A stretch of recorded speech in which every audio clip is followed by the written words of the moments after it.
Who were the people who obliterated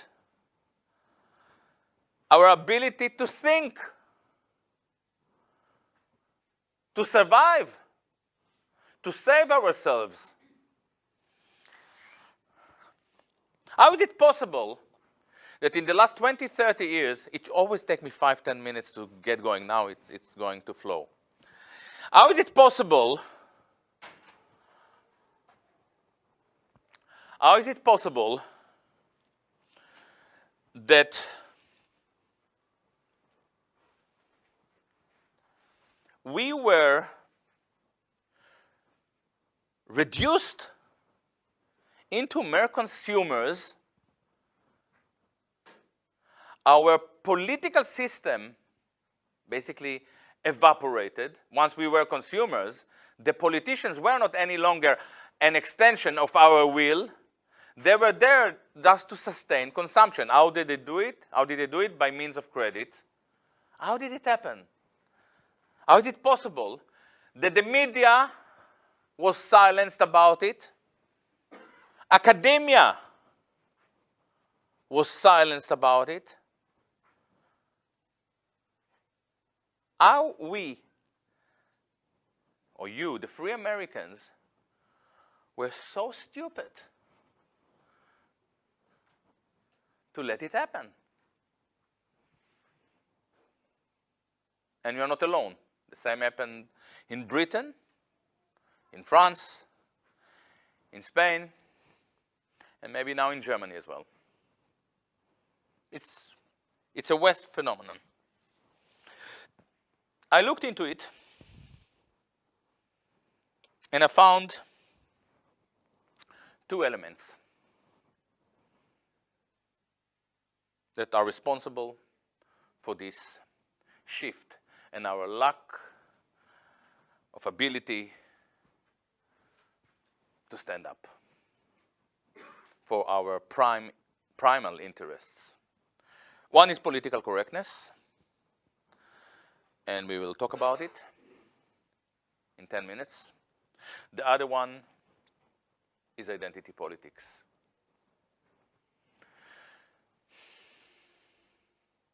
Identity politics is a fascinating topic. When we were young, actually I cannot even say we were young because some of you are so young that when we were young, the rest of us were young, you were not existed. When some of us were young, the left message was pretty simple. They used to say it doesn't matter if you're black or a woman or a Jew or a lesbian. We're all together against the bad guys. So we were a nice big cake. We fought together against the capitalists. At a certain stage, the left changed its attitude radically. Instead of being one, we learned how to speak as a woman, as a black, as a Jew, as a lesbian, as a Hispanic. Instead of fighting together for the most important things. And it's just a few. What are the most important things? Education,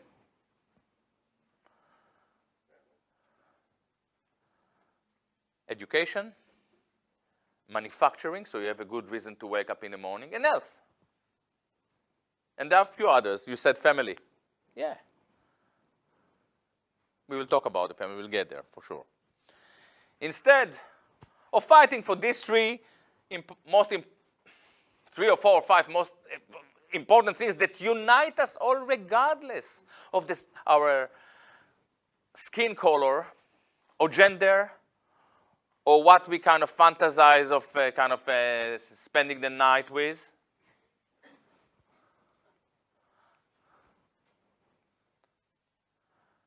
we end up fighting against each other. The most idiotic sectarian wars. And they, the capitalists, the bad guys, at the party. And this is something that was created by the left. Why did they do it? It's a good question. They did it for two reasons.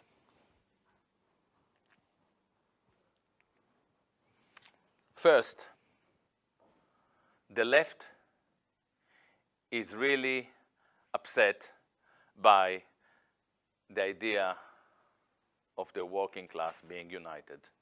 They are fearful of the working people. Now, this sounds like an absurd. The left is there for the working class, isn't it?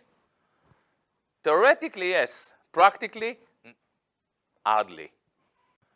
So there is a form of detachment here, huh? And this detachment is extremely concerning for left agitators. And this is why they want to create or to invent a new oppress. So instead of us being oppressed together and fighting together, now we are moving into a society where that is an amalgam of many oppressed groups. The women, the gays, the Jews, the black, and guess what? Each one of those oppressed groups is a cosmopolitan body. So for instance, let's say, the gays in America, it's not an identity that ends in a few miles up the road in the Canadian border. They are together with the Canadian gays. They share a lot between themselves. And it continues to Europe, to England, to France, to Poland, to Russia. And if you have a problem with Putin, we mobilize the gay lobby or the lesbian body, the lesbian lobby. And this is exactly how AIPAC is operating. What is the meaning of it? We basically turn every sector within the American society into new Jews. There is one difference.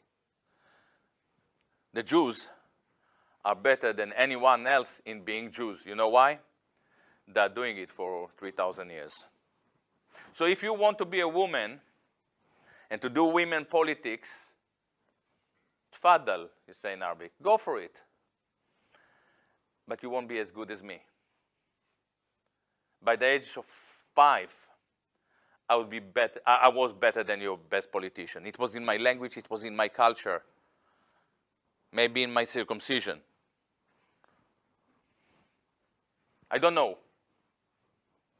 But this is why I understand it. I understand all of it because I was born into it.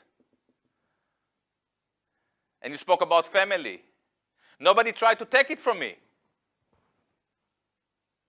I was born in Israel, in case you didn't know. The idiotic new left bought into this model of biological determinism.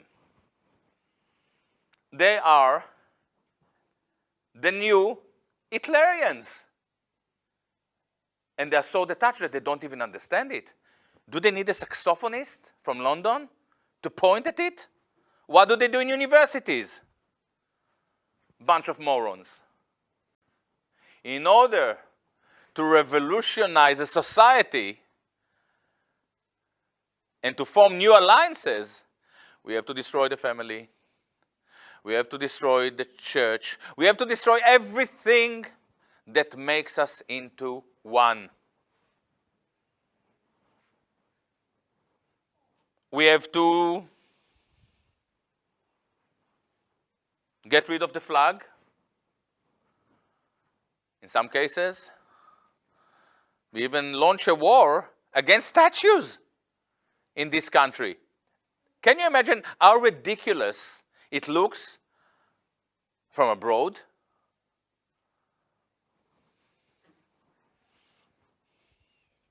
If you don't like someone, you make sure that he's there. So you bring your kid and say, I see this Robert Lee, I don't like him. If they're concerned with it. Why don't I don't get into this debate? Obliterating your past? In the name of what?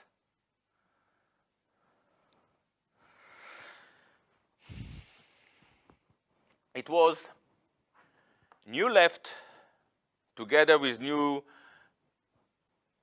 Jewish intelligentsia that led this divisive maneuver worldwide.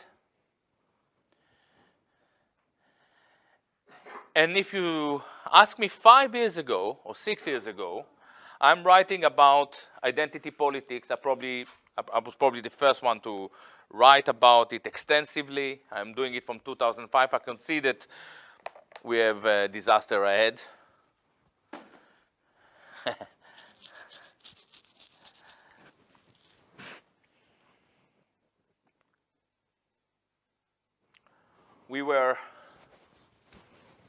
When we think about,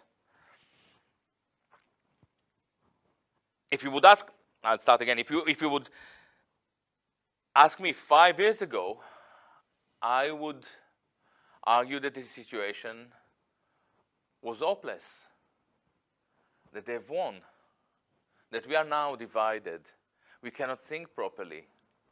And then, pretty much out of the blue, you hear that in Scotland, out of the Scots, don't like it. They want to be Scots together, half of them. They don't want to be British or gay. They want to separate. And in Britain, they don't want to speak as a Brits. They want to be Brits. This is the difference between the as a people and the people who prefer being. And this is being in time.